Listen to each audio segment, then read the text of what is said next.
Terminal 21 എന്ന shopping മാളിലേക്ക് എത്തുമ്പോൾ സന്ധ്യയായിരുന്നു. അത്യാവശ്യം നല്ല മഴയുള്ളൊരു ദിവസം തന്നെയായിരുന്നു അത്. തായ്ലൻഡിൽ വന്നതിന് ശേഷം ആദ്യമായി മഴയുള്ള ഒരു ദിവസം. മഴയുടേതായ ചില അസ്വസ്ഥതകൾ യാത്രയിലുടനീളമുണ്ടായിരുന്നു. സന്ധ്യയോടുകൂടിയാണ് ടെർമിനൽ 21 എന്ന ഷോപ്പിംഗ് മാളിലേക്ക് എത്തിയത്. ലോകത്തിലെ തന്നെ ഏറ്റവും വലിയ ഒരു ഷോപ്പിംഗ് മാളാണ് ടെർമിനൽ 21. ഇത് പട്ടായ എന്ന സ്ഥലത്ത് ചോൻപുരി ഡിസ്ട്രിക്റ്റിലാണ് ഈ ഷോപ്പിംഗ് മാൾ സ്ഥിതി ചെയ്യുന്നത്.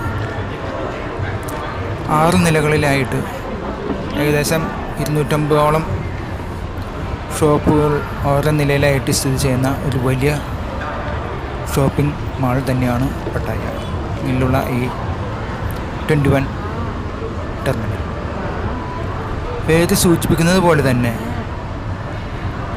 ടെർമിനൽ 21ൻ്റെ മുൻഭാഗത്തായിട്ട് വിമാനങ്ങളുടെ മാതൃകയിലുള്ള സ്റ്റാച്ചു കാണാം. ഞാൻ ആദ്യം കരുതിയത് വിമാനത്താവളത്തിന് അടുത്തുള്ള ഒരു സ്ഥലമാണ് ഇതെന്നാണ്. ഒറിജിനലിനെ വെല്ലുന്ന, എനിക്ക് തോന്നുന്നത് അത് ഒറിജിനൽ വിമാനം തന്നെയാണെന്ന് തോന്നുന്നു. അതിനെ സ്റ്റാച്ചു ആക്കി അവിടെ സ്ഥാപിച്ചിട്ടുള്ളതാണ്. ടെർമിനൽ 21 അത് 6 നിലകളിലായിട്ടാണ് സ്ഥിതി ചെയ്യുന്നത്.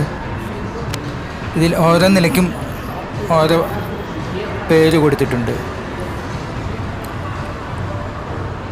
ആദ്യത്തെ നില ഈഫൽ ടവറിൻ്റെ മാതൃകയിലുള്ള ഒരു സ്റ്റാച്ചു കാണാം.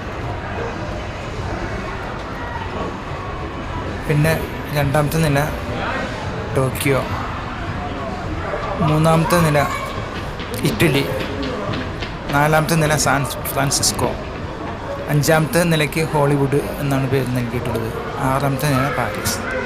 അങ്ങനെ 6 നിലകളിലായിട്ട് കാണുന്ന വലിയൊരു ലോകത്തുള്ള എല്ലാതരം ബ്രാൻഡഡ് വസ്ത്രങ്ങളുടെയും അതുപോലെ തന്നെ ആക്സസറീസിൻ്റെയും ഒരു വലിയ ഒരു ശേഖരം തന്നെയാണ്. മാത്രമല്ല അവിടെ ധാരാളം ഫുഡ് കോർട്ടുകളുമുണ്ട്. ഈ ടെർമിനൽ 21 ഹോളിഡേ ഇൻ പട്ടായ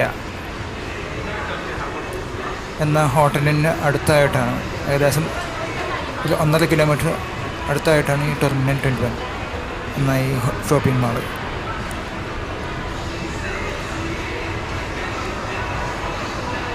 ഇവിടെ ഇൻ്റർനാഷണൽ റീറ്റെയിലേഴ്സായിട്ടുള്ള യൂണിക്ലോ, H&M, ജോർഡാനോ, അതുപോലെ തന്നെ സ്പോർട്സ് ഗുഡുകൾ ലഭിക്കുന്ന ധാരാളം കടകളും ഞങ്ങളുണ്ട്. അഡിഡാസ്, എസിക്സ് എന്നീ പല ബ്രാൻഡഡ് സാധനങ്ങളുടെയും റീറ്റെയിലർ ഷോപ്പുകൾ ഞാനവിടെ കാണുകയുണ്ട്. ഒരു നിലയിൽ SFX സിനിമയുടെ ഹാളുകളും ഞങ്ങളുണ്ട്. 4ാമത്തെ ഫ്ലോറിലാണ് ഹഹാമ എന്ന സ്ഥലം. അവിടെ ധാരാളം ആക്ടിവിറ്റി സോണുകളുണ്ട്. അതായത് കുട്ടികൾക്കും മുതിർന്നവർക്കും ഒരുപോലെ വിനോദത്തിൽ ഏർപ്പെടാവുന്ന പലതരം ഗെയിമുകൾ, റോപ്പ് സോൺ,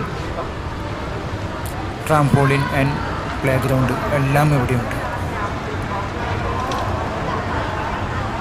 ഈ ഷോപ്പിംഗ് മാളിലേക്ക് വന്നാൽ നമുക്ക് അവിടെ ഏത് രാജ്യത്തെ മണിയായാലും അത് എക്സ്ചേഞ്ച് ചെയ്യാനുള്ള ഒരു മണി എക്സ്ചേഞ്ച് ഉണ്ട്.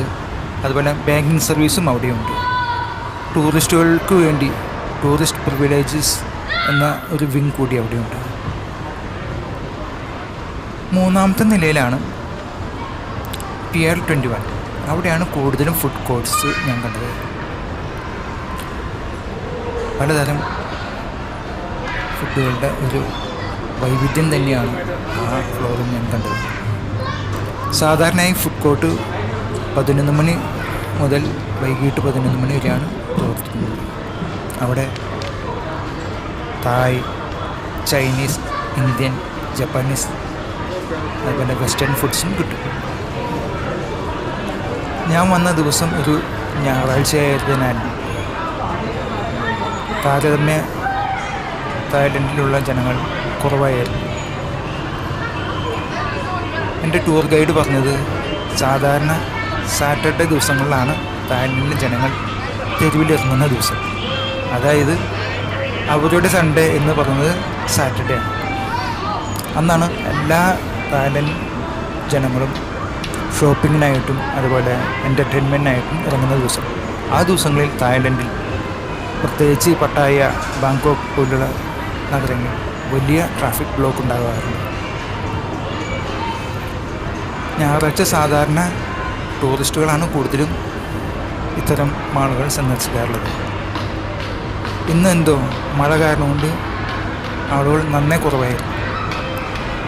പല റീറ്റെയിൽ ഷോപ്പുകളിലും ആളുകൾ വളരെ കുറവായതിനാൽ വിജനമായതുപോലെ എനിക്ക് തോന്നി. ധാരാളം കാഴ്ചകളുണ്ട് ഈ മാൾ നടന്നു കാണുവാനായിട്ട്. 6 നിലകളിൽ നമ്മൾ വിസ്തരിച്ചു കാണുക എന്ന് പറഞ്ഞാൽ ഒരു അര ദിവസത്തെ സമയം തന്നെ വേണം. പക്ഷെ ഞാൻ ഒരു 2 മണിക്കൂറിനുള്ളിൽ ഈ സ്ഥലങ്ങളെല്ലാം കണ്ട് മടങ്ങണം എന്നാണ് ടൂർ ഗൈഡ് പറഞ്ഞിരുന്നത്. ആയതിനാൽ ഞാൻ ഓടിച്ചു കാണുകയാണ് ഈ ടെർമിനൽ 21 എന്ന ഈ ഷോപ്പിംഗ് മാൾ. നമ്മുടെ നാട്ടിൽ കാണുന്ന പോലെ തന്നെ ലുലു മാളിൻ്റെ ഒരു പതിപ്പ് തന്നെയാണിത്. ധാരാളം ബ്രാൻഡഡ് റീറ്റെയിലർ ഷോപ്പുകൾ, അത് തന്നെയാണ് ഇവിടുത്തെ പ്രത്യേകത എന്ന് പറയും.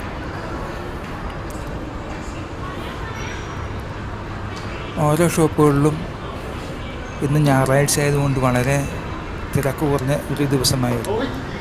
അതിൻ്റെ ആലസ്യം അവരിലെല്ലാം കാണാമായിരുന്നു. ഇത് ഒരു ഫുഡ് കോർട്ടാണ്.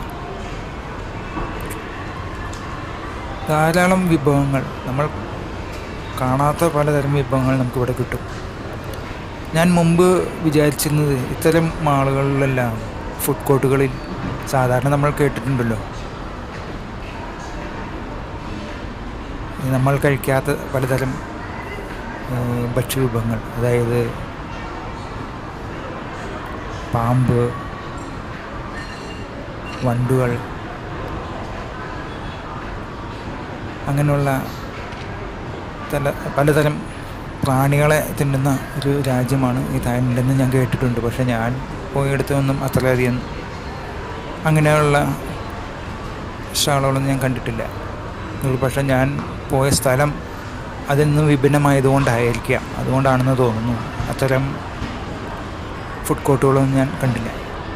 എന്നിരുന്നാലും 1-2 ചെറിയ ഫുഡ് കോർട്ടുകളിൽ ഞാൻ ഇത്തരം വിഭവങ്ങളെ കണ്ടു. എത്ര തരം വൈവിധ്യങ്ങളാണ് ഭക്ഷണത്തിന്, അല്ലേ? പല രാജ്യങ്ങളിലും അവിടുത്തേതായ ഭക്ഷണ വൈവിധ്യങ്ങളുണ്ട്. നമുക്കൊരു പക്ഷെ അത് സ്വീകാര്യമായി തോന്നുകയില്ല എന്ന് മാത്രം. വിജനമായ ഷോപ്പിംഗ് മാളിലൂടെ ഞാൻ തലങ്ങും വിലങ്ങും നടക്കുകയാണ്, ലക്ഷ്യമില്ലാത്ത ഒരു യാത്രക്കാരനെ പോലെ. കാഴ്ചകൾ ആസ്വദിച്ച് കാണണമെന്നുള്ള ആഗ്രഹമില്ലാഞ്ഞിട്ടല്ല, പക്ഷേ സമയക്കുറവാണ് പ്രധാന പ്രശ്നം. അതുകൊണ്ട് തന്നെ ഞാൻ ഓടിച്ചു കാണുകയാണ്. തായ്ലൻഡിൽ വന്നതിന് ശേഷം 4ാമത്തെ ദിവസമാണ് ഞാൻ പട്ടായയിലുള്ള ഈ ടെർമിനൽ 21 എന്ന ഈ മാൾ സന്ദർശിക്കാൻ ഇടയായത്. ധാരാളം കാഴ്ചകൾ തായ്ലൻഡിൽ നമ്മെ കാത്തിരിക്കുന്നുണ്ട്. നമ്മുടെ കേരളത്തിൻ്റെ ഭൂപ്രകൃതിയോട് വളരെ സമരസപ്പെട്ട് കിടക്കുന്ന ഒരു രാജ്യം തന്നെയാണ് തായ്ലൻഡ്. കേരളത്തിൻ്റെ അതേ കാലാവസ്ഥ, കേരളത്തിലുള്ള അതേ ജൈവാവസ്ഥ എല്ലാം തന്നെയാണ് അവിടെയുള്ളത്. പക്ഷെ ആ രാജ്യം എത്രമാത്രം പുരോഗതിയിലേക്ക് കടന്നിരിക്കുന്നത് കണ്ടാൽ നമുക്ക് അത്ഭുതം തോന്നും. തായ്ലൻഡിൻ്റെ അതേ അവസ്ഥ നമ്മുടെ കേരളത്തിലും ചെയ്യാവുന്നതേ ഉള്ളൂ. പക്ഷെ എന്തുകൊണ്ടാണ് നമ്മുടെ ഗവൺമെൻറ് ടൂറിസത്തിന് ഇത്ര വൈമുഖ്യം കാണിക്കുന്നതെന്ന് എനിക്ക് എത്ര ചിന്തിച്ചിട്ടും മനസ്സിലാവുന്നില്ല. ഞാൻ തായ്ലൻഡിൽ കണ്ട എല്ലാ കാഴ്ചകളും നമ്മുടെ കേരളത്തിലും രൂപപ്പെടുത്തിയെടുക്കാവുന്നതേ ഉള്ളൂ. പക്ഷേ നമ്മുടെ ഗവൺമെൻറ് അതിന് തുനിഞ്ഞിറങ്ങണം എന്ന് മാത്രം. അങ്ങനെയാണെങ്കിൽ കേരളം തായ്ലൻഡ് പോലെ വളരെ വൈവിധ്യമുള്ള ഒരു ടൂറിസ്റ്റ് ഡെസ്റ്റിനേഷനായി മാറും എന്നതിൽ യാതൊരു സംശയമില്ല. ടെർമിനൽ 21 രണ്ടാമത്തെ പാർട്ടായിട്ടാണ് ഞാൻ ഈ വീഡിയോ ചിത്രീകരിച്ചിരിക്കുന്നത്. ഒരു പാർട്ട് കൂടിയുണ്ട്, അത് ഞാൻ അടുത്ത് തന്നെ ഞാൻ അപ്ലോഡ് ചെയ്യുന്നതാണ്. കാഴ്ചകൾ ആഗ്രഹിക്കുന്ന നിങ്ങളെല്ലാവരും അത് കാണണമെന്ന് ഞാൻ വിനീതമായി അഭ്യർത്ഥിക്കുകയാണ്. നമുക്ക് വീണ്ടും മറ്റൊരു വീഡിയോ കാണും വരെ ബൈ ബൈ. ഇനി ഞാൻ എൻ്റെ ടൂർ ഗൈഡിനോടൊപ്പം എൻ്റെ വാസസ്ഥലത്തിലേക്ക് മടങ്ങുകയാണ്. ഹോട്ടലിൽ ചെന്നതിന് ശേഷം ഫുഡ് കഴിച്ച് നല്ലൊരു സുഖനിദ്ര, അതാണ് എൻ്റെ അടുത്ത ലക്ഷ്യം.